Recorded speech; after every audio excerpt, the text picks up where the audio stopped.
sejam muito bem-vindos. Iniciamos o programa Alegria de Viver e com muita satisfação, porque estamos aqui com uma obra nova. Eu já estou com o meu livro. Olha só que bonitinho esse livro, Reportagens de Além Túmulo. Essa é a capa nova, é um livro antigo, talvez você tenha até na sua estante aí, ou você pode encontrar inclusive em alguns sebos. Então é uma obra, como ela é antiga, tem várias capas. Essa daqui é uma capa mais moderna, mas como eu disse, você pode encontrar e aproveite, porque é uma obra muito bonita. Esta obra é do espírito Humberto de Campos, através da psicografia de Francisco Cândido Xavier.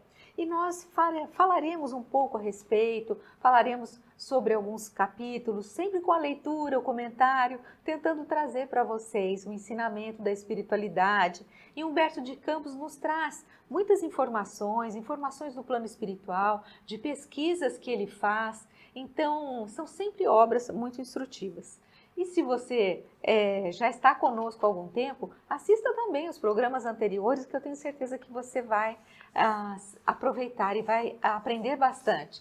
Tenha sempre o seu livro, o seu caderno à mão, faça suas anotações, porque tudo isso faz parte desse conteúdo que nós vamos adquirindo no correr das nossas vidas. E assim tudo isso nos abastece. Nós sempre teremos isso guardado no nosso coração, na nossa mente. Então é aquele conteúdo que vai ser para sempre. Eu sou Solange Sauan Godoy, junto com o nosso querido André Luiz Ruiz. Como vai, André? Olá, Solange! Olá, queridas irmãs, queridos irmãos.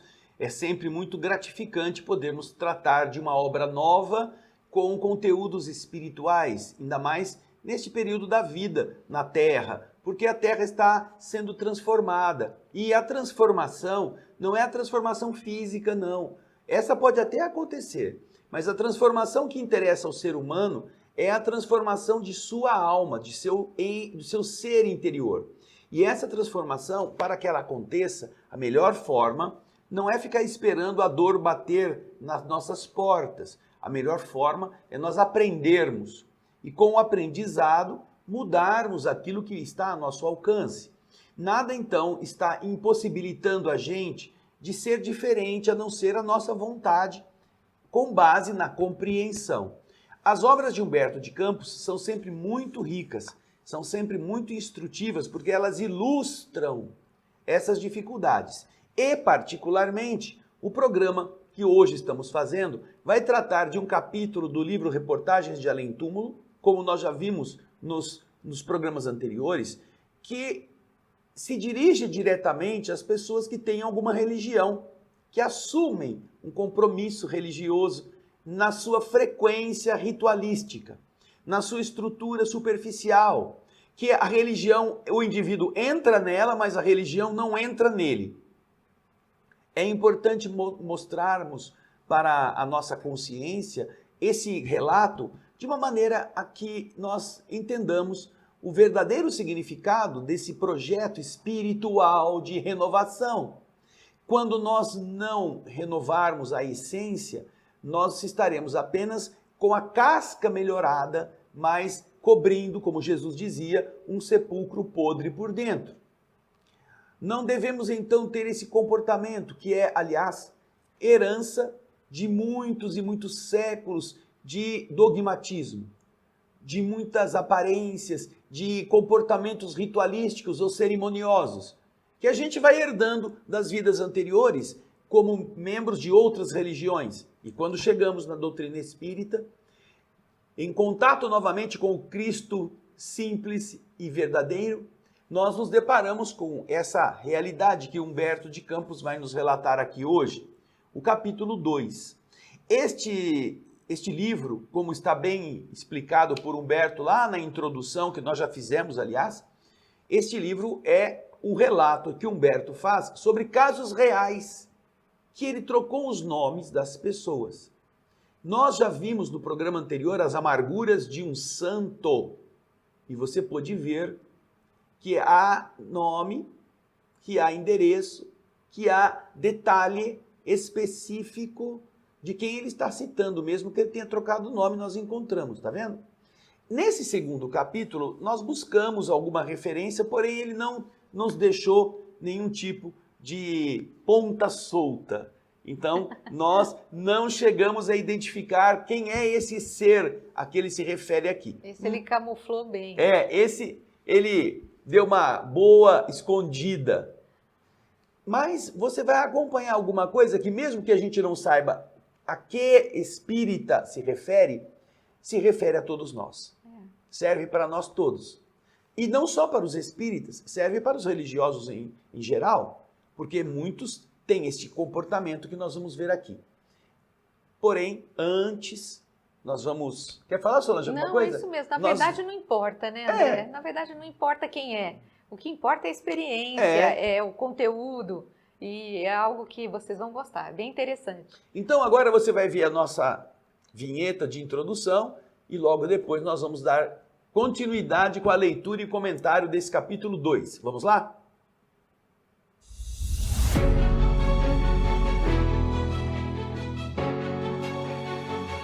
Reportagens de Além-Túmulo.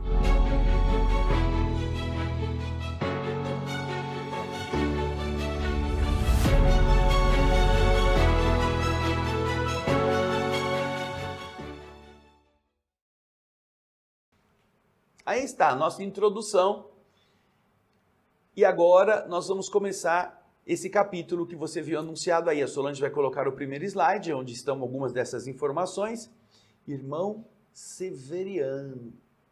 É o capítulo 2 do livro Reportagens de Além-Túmulo. Vamos então começar a leitura.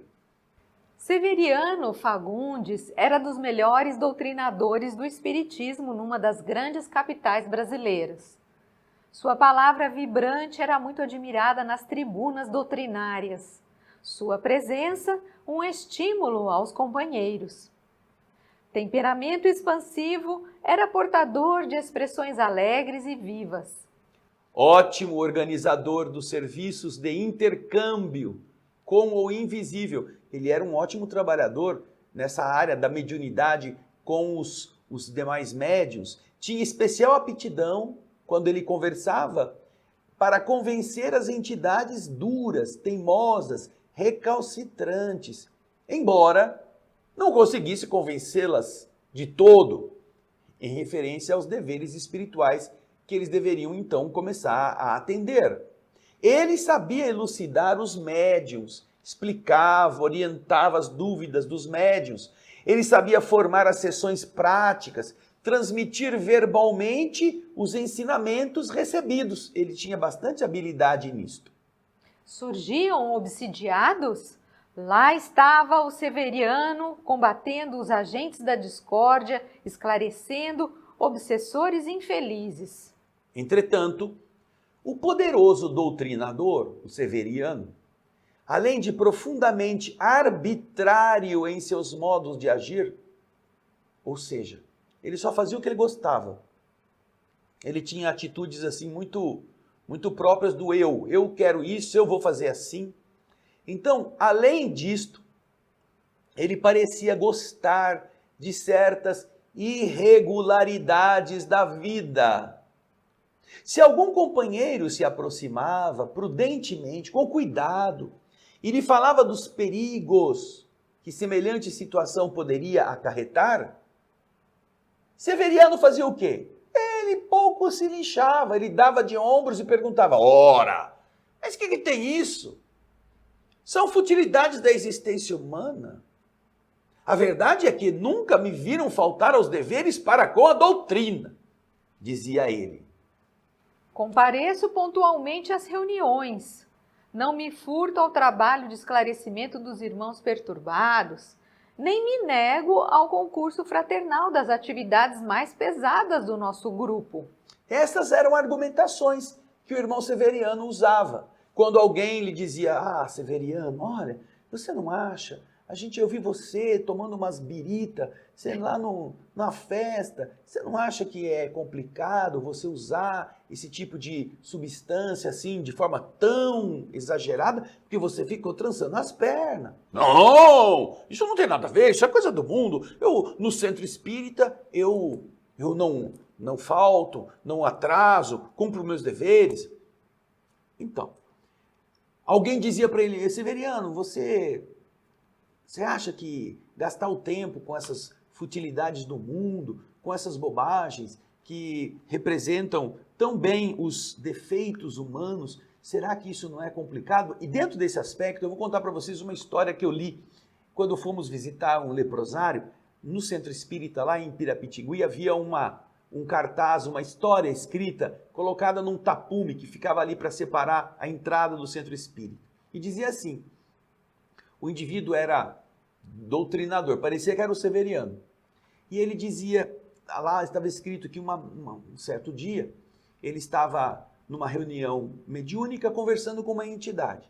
E a entidade se queixava porque ela bebia, ela queria gente que bebia, ela se sentia atraída pelo vício. E o doutrinador dizia para o espírito, não, meu filho, você não pode fazer isso é tão ruim, você não depende mais, isso é uma escravidão, o espírito não precisa mais de acompanhar as pessoas que vão usar bebida alcoólica, isso é um atraso de vida, você está ajudando as pessoas a continuarem no vício, você será corresponsável, você está destruindo o seu futuro. E o doutrinador foi falando, e o espírito, não, mas eu quero, eu sinto prazer, é gostoso. E o doutrinador, eu sei que você está gostando porque você viciou a sua mente, você está tão preso a essas coisas da escravidão da matéria, você tem que se libertar disso, não pode, isso é um atraso. E foi, né? Aí, em determinado momento, a mesma entidade, ela começou a conversar com o doutrinador de outro jeito. E disse para ele, ô fulano, sou eu sou o espírito guia da reunião. E você estava falando sobre a bebida alcoólica? Eu gostaria de te perguntar, então, o que você tem lá na sala da sua casa, que todos os dias você usa? Por que você está aconselhando tão bem um espírito perturbado que está querendo se manifestar junto de um ébrio e você sabe perfeitamente os males que essa bebida faz e você continua bebendo? Você acha que eu não vejo? Você acha que eu não sei? E você acha que você vai poder fugir dessa consciência que você tem?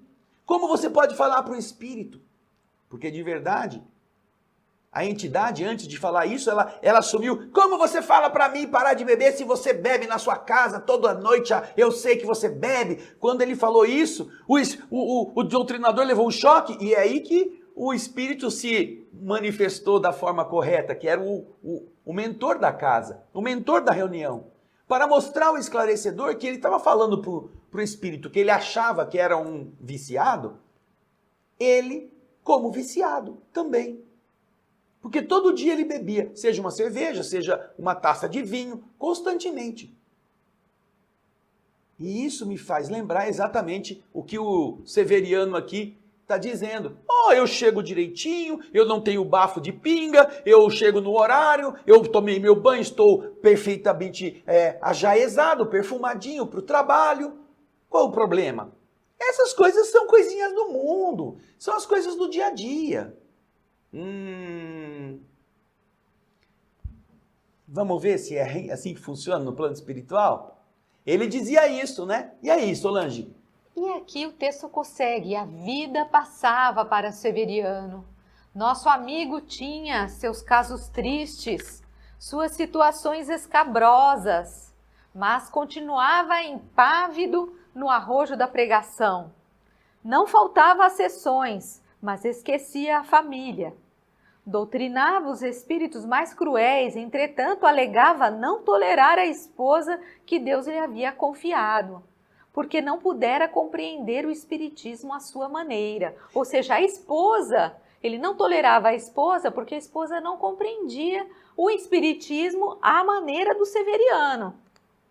Preparava bem os médiuns, contudo, não se interessava pelos filhos como devia. É o clássico quadro do indivíduo que nos conta a historinha. O palestrante estava no centro espírita fazendo uma palestra, e o povo sentado no salão, e embevecidos. E ele, durante a fala, ele via assim no lado uma porta que dava acesso ao salão, ele viu a careta da esposa aparecendo assim. Ele falou, minha mulher aqui.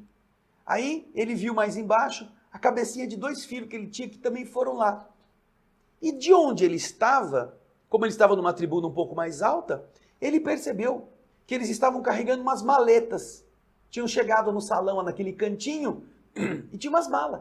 E o palestrante, vendo a família na porta, né? Ele estava falando, e ele falou assim, nossa, alguma coisa grave aconteceu. Alguma coisa, alguém morreu, ou vamos ter que viajar rapidinho. Então ele acelerou um pouco a fala, terminando a exposição, porque depois as pessoas seriam levadas para a sala de passe, e ele então antecipou o fim para chegar na mulher e perguntar, mulher, o que aconteceu?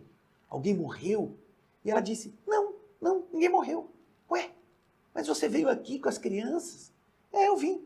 E trouxe essas malas, por que você... É que nós estamos mudando para o centro espírita. Ué, vamos mudar para o centro espírita? Você está louca, mulher? Não, a gente está mudando. Eu conversei com os meninos também concordaram. Mas por que você está mudando para cá? Não sabe o que acontece? Porque quando você está aqui no centro espírita, você é simpático, você é sorridente, você escuta as pessoas, você tem paciência.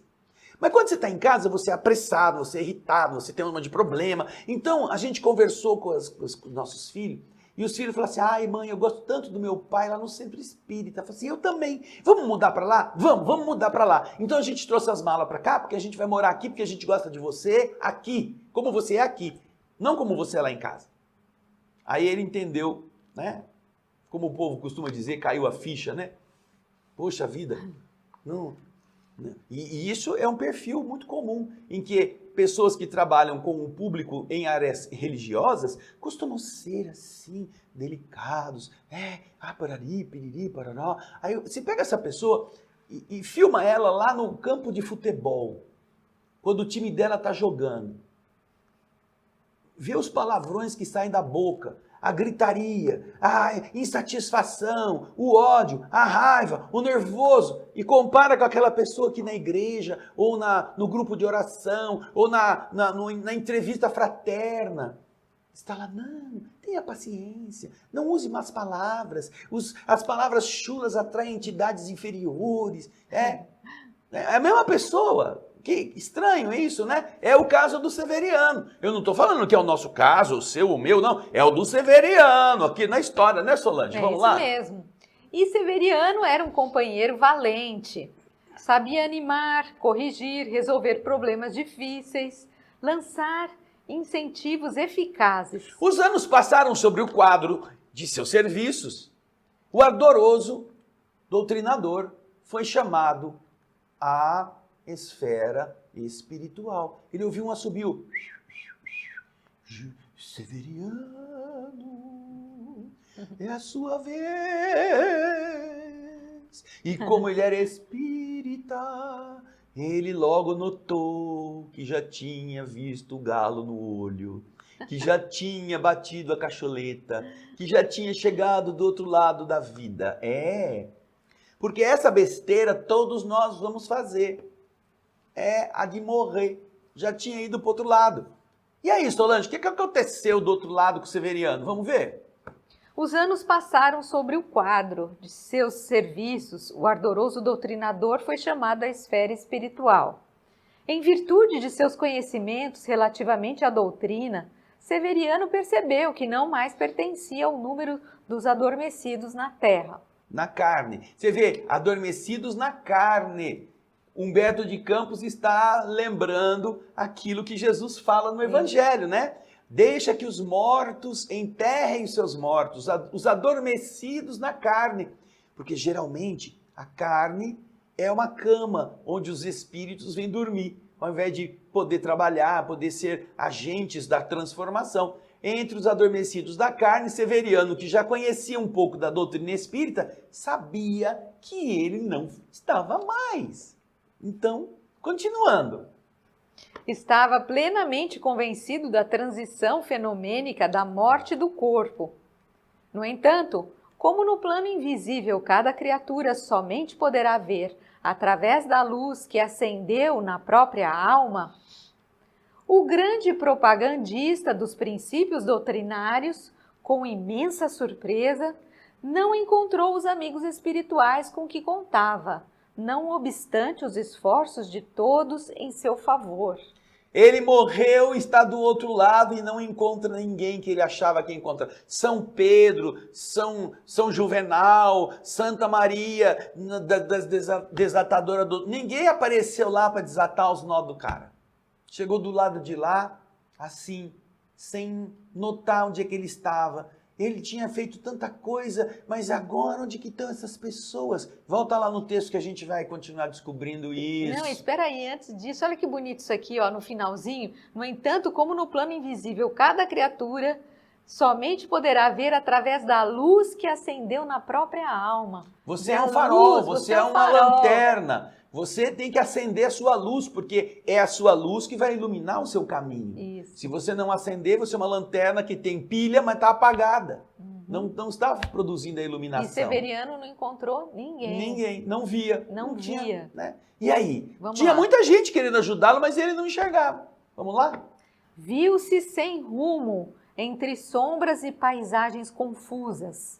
Ao contrário de suas ilusões no período de atividades que lhe antecedera ao desprendimento do mundo, começou a refletir mais seriamente na vida particular que a esponja do tempo havia absorvido. Olha como ele realça isso, ó. Ao contrário do que ele fazia no período em que ele estava na terra, que lhe antecedera à morte física, ele não pensava, ele não refletia mais seriamente na vida privada.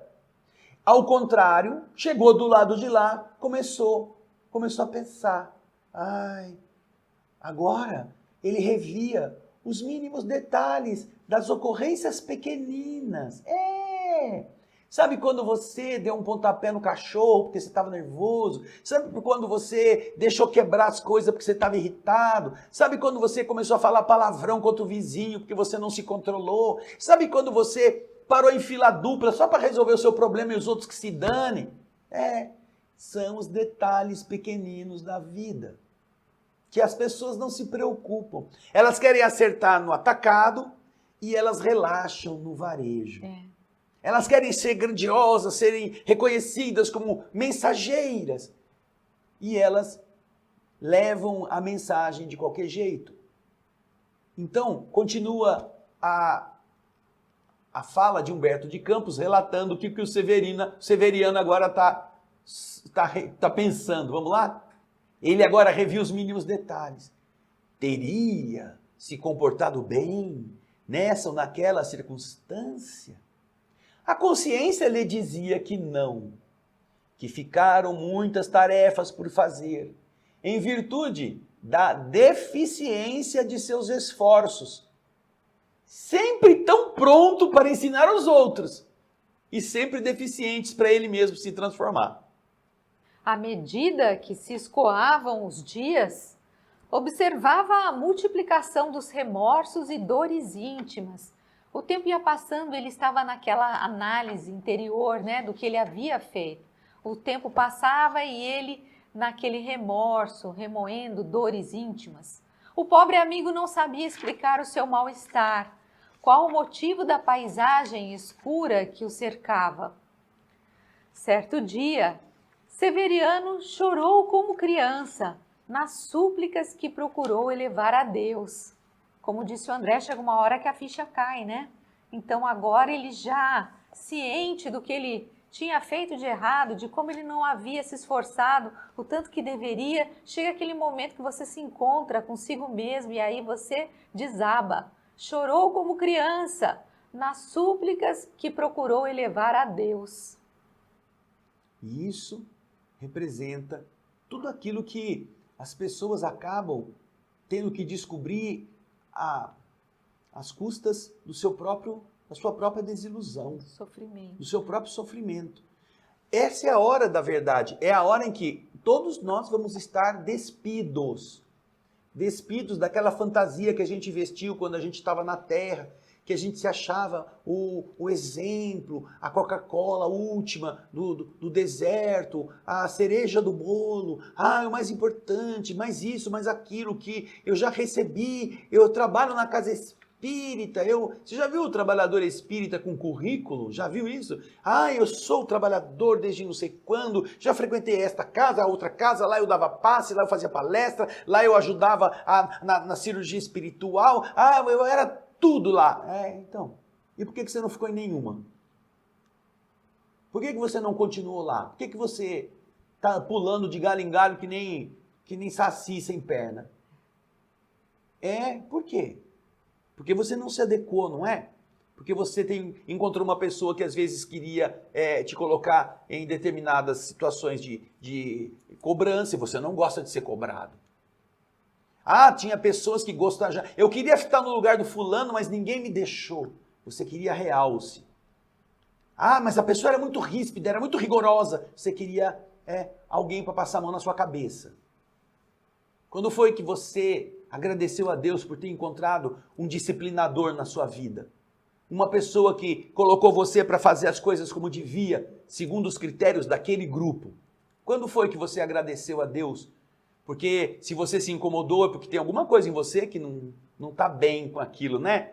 Então as pessoas às vezes estão procurando as religiões para elas se projetarem, não para elas se anularem para que Jesus cresça nelas.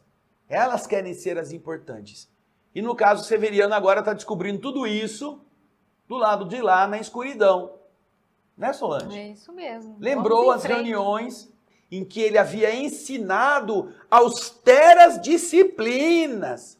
Via-se à frente das entidades perturbadas que se comunicavam e recordava como ele as exortava para que elas tivessem correção, que elas fossem mais ligadas à verdade. Recordava então tudo aquilo que ele falou para essas entidades, com toda a coragem, com toda a força.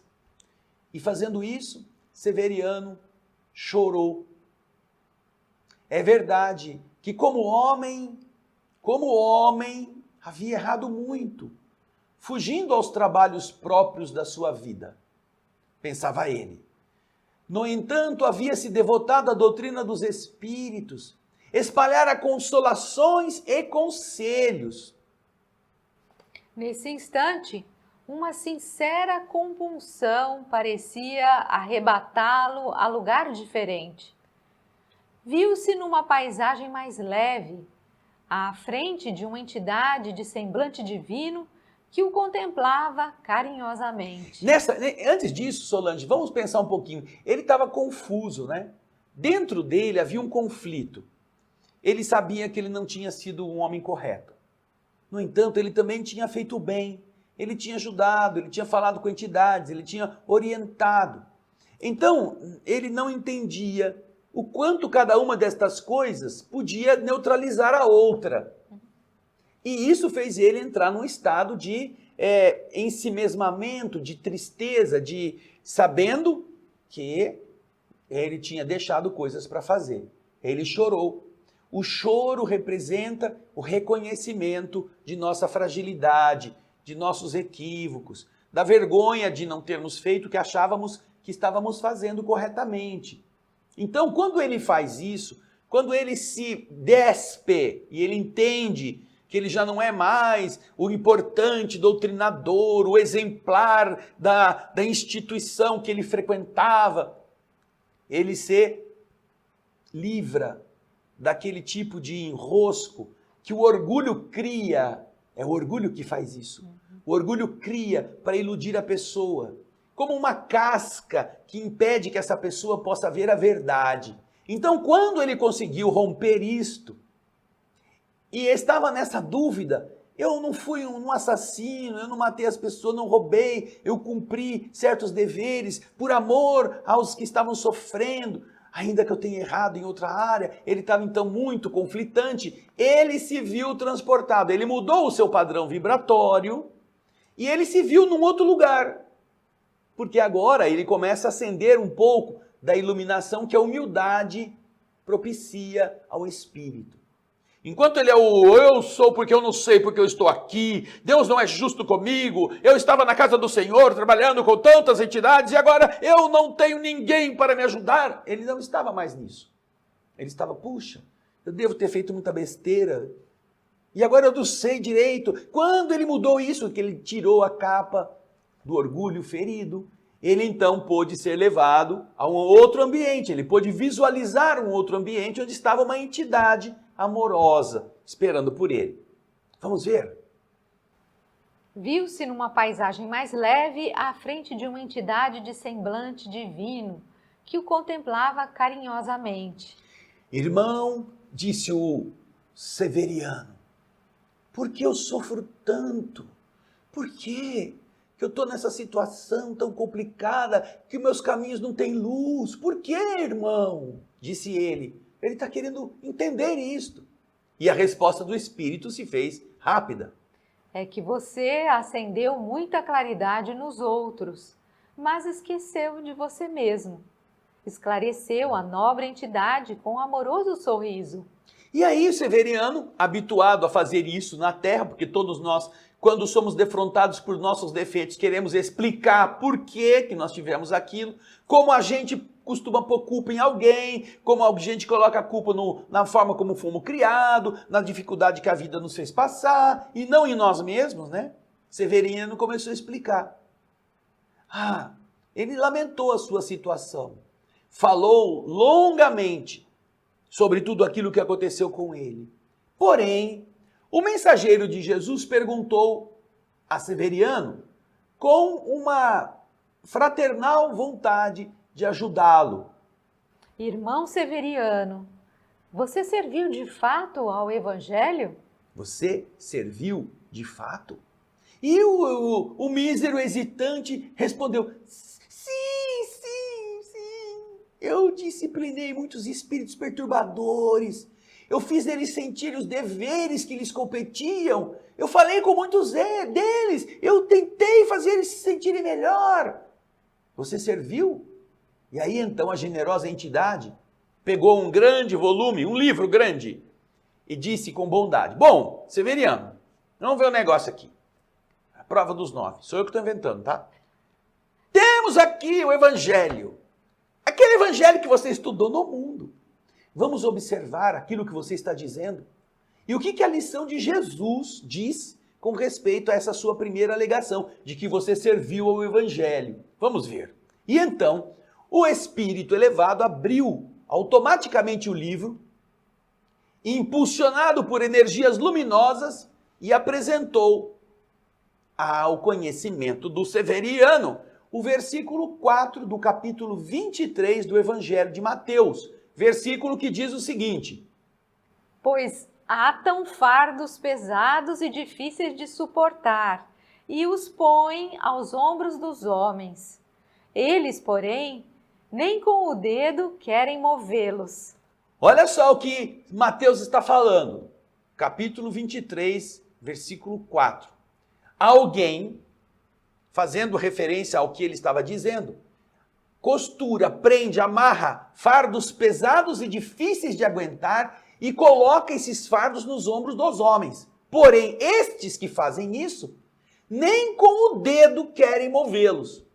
Nem com o dedo quer empurrar o fardo. Que o outro carregue o fardo pesado, isso é problema do outro. A gente amarra e põe nas costas dos caras. Mas eu não quero fazer esforço.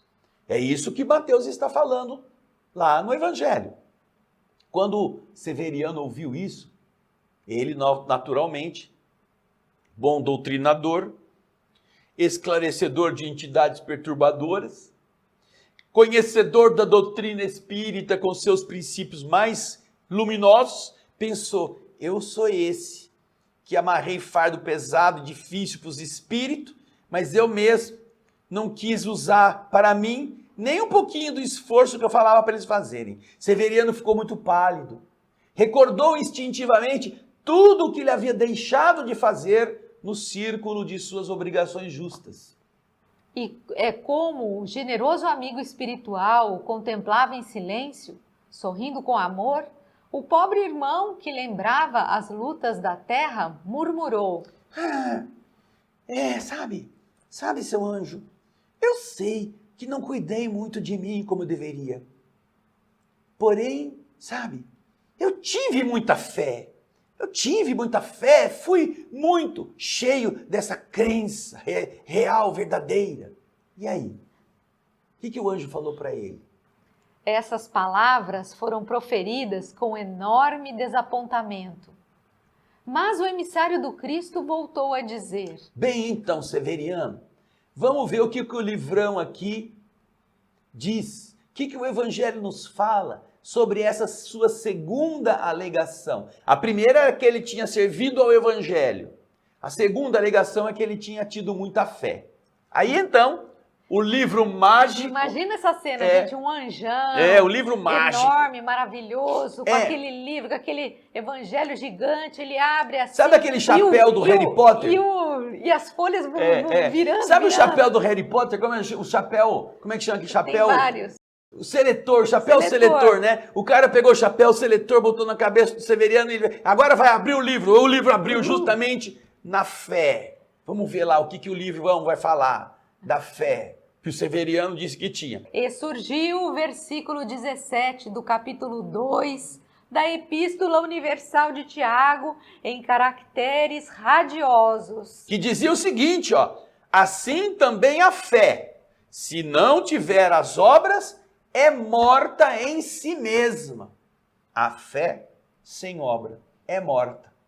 Ou seja, ele primeiro reconheceu que ele não tinha feito tudo o que devia. E segundo, o que ele dizia que ele tinha, que era a fé, por falta da obra, não adiantava Também não nada. adiantou muito. Né? Tá vendo? Que legal. E aí? Tá complicada a situação. Severiano fez o quê? Baixou os olhos e, de novo, começou a chorar amargamente. Pois só agora... Ó, gente, é uma choradeira que não tem fim. Você já notou, né? Você já notou. É chorar antes na desgraça, chorar para poder encontrar alguém, e depois que encontra alguém, é chorar de novo por se encontrar naquilo que o evangelho que a gente diz que conhece nos mostra. E aí chorar. Aí o que acontece? Olha o que o anjo está falando agora. O Severiano baixou os olhos e começou a chorar amargamente, pois só agora ele reconhecia que ele havia ensinado muito evangelho para os outros, lendo o evangelho com leviandade. Todavia, não aplicara esse evangelho à sua própria vida. Nada mais, Severiano disse ao mentor carinhoso, e justo que, abraçando o mentor fraternalmente, murmurou com bondade infinita: a gente diria assim: para de chorar, meu! Para! Seca essas lágrimas aí e vão para frente. Mas ele não, ele é um espírito elevado. Então ele disse: irmão Severiano, levante os olhos para o mestre e anime-se. Você voltará para a terra, para o serviço redentor. Mas não se esqueça de que, como encarnado, você também será um espírito em doutrinação. Não é só doutrinar os outros espíritos que se manifestam na reunião. Você também é um espírito que precisa de doutrinação. É preciso escutar o dever, a luta e o sofrimento. São mensageiros de Jesus aqueles que ensinam o evangelho na terra. Todo mundo que fala do evangelho são mensageiros de Jesus. Veja só, no nosso programa O Espírito da Letra, o programa que eu e a Solange fazemos, aliás, sou eu que faço. Você. Esse daí a Solange não está junto, eu não tenho essa sorte. O programa O Espírito da Letra, ele tem um livro de André Luiz, que é o segundo livro, que é Os Mensageiros. Os Mensageiros têm esse título porque, logo no começo, André Luiz nos explica que existe no plano espiritual um centro, lá na cidade Nosso Lar, que se chama o Centro dos Mensageiros. É uma instituição dentro da cidade que prepara os espíritos para a reencarnação e os considera como emissários do Senhor, como cartas vivas, como aqueles que vão levar a encomenda, aqueles que vão levar a mensagem. Por isso que se chama Os Mensageiros. André Luiz está lá, está fazendo essa análise, e logo no começo do livro ele começa a ouvir os relatos daqueles que estavam nesses centros mensageiros. e que tinham falhado na terra. Eles eram médios, eles eram pessoas que tinham sensibilidade, que tinham capacidade para entender a mensagem do Senhor, mas que pularam fora, foram se tornar outras coisas, se perderam na cobrança, se perderam na curiosidade, foram pesquisar coisas que não deviam e não entregaram a mensagem. Então aqui, ó, você está vendo o livro com a Solange aqui, ó. Aí, esse é o livro, Os Mensageiros. Vocês vão ver que nos primeiros capítulos André Luiz conta os que falharam na entrega da mensagem, né, Solange? É um livro belíssimo e você pode acompanhar, inclusive, a leitura, comentário lá no programa O Espírito da Letra. Vale muito a pena, se você quiser se instruir melhor sobre esse assunto. E agora, diante dessa situação, o que o anjo, o espírito elevado, está falando pro Severiano? Severiano, não fica assim não se aperreie não, Severino. Severino não, Severiano. Olha, todos nós que falamos, os mensageiros que falam, que ensinam o evangelho na terra, são mensageiros de Jesus. Os mensageiros. Precisamos ser canal de verdade para os outros. Mas não é só isso, porque é indispensável que sejamos canais e reservatórios ao mesmo tempo. Que tenhamos aquilo que vamos falar para as pessoas, a fim de que, como discípulos de um mestre tão rico de sabedoria e de amor, não venhamos a sucumbir pela miséria própria, que nós não acumulemos as coisas que vamos passar para as pessoas. Esses canais não terão o que levar. E então, o que significa na continuação? A generosa entidade continuou a exaltar a beleza das obrigações cumpridas. E, cheio de lágrimas e esperanças novas, Severiano Fagundes começou a preparar-se para recomeçar a lição na vida humana. Vai nascer de novo, meu filho. Vai para São Paulo trabalhar e ganha lá o que você pode conseguir agora como espírito, não como o corpo apenas. Você não tem o inferno como destino, você não terá o sofrimento como desdita eterna, não. Reconheceu, percebeu a burrada, você agora poderá refazer. Essa é a premiação de todo mundo que se arrepende. É não a condenação eterna, mas a chance renovada para voltar à estrada da vida física e corrigir-se. Todos os que falam do evangelho são mensageiros de Jesus. Porém, não adianta só ser canal, é preciso ser reservatório. É preciso que o coração não tenha ódio, que o coração não tenha rancor, que o coração não tenha inveja, que o coração aprenda a consertar-se para depois você poder transmitir isto. Falar é muito fácil, mas falar sem fundamento é leviandade.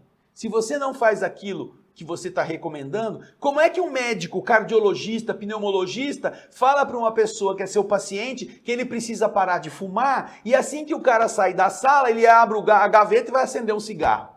Não tem jeito, né? Se não é bom para o paciente, por que é bom para ele?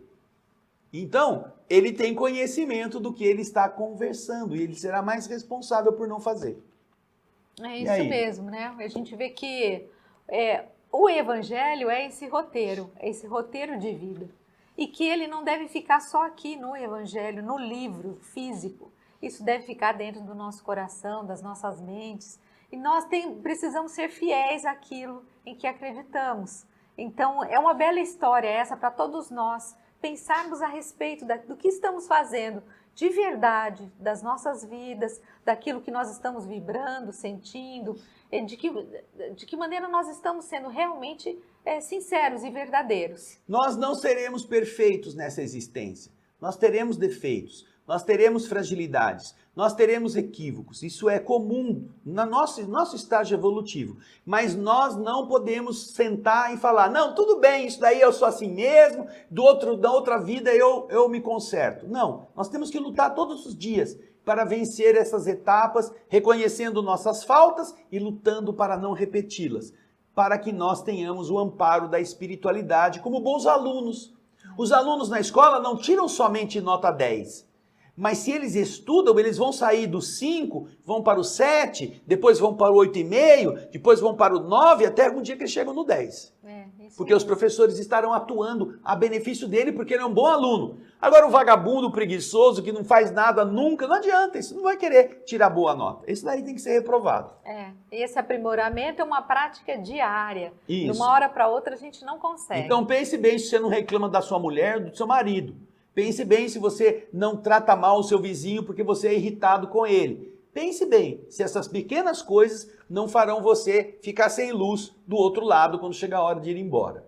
Não adianta ter ido rezar Ave Maria, o Padre Nosso na igreja e depois fazer de conta que não vê o mendigo caído na praça. Tá bom?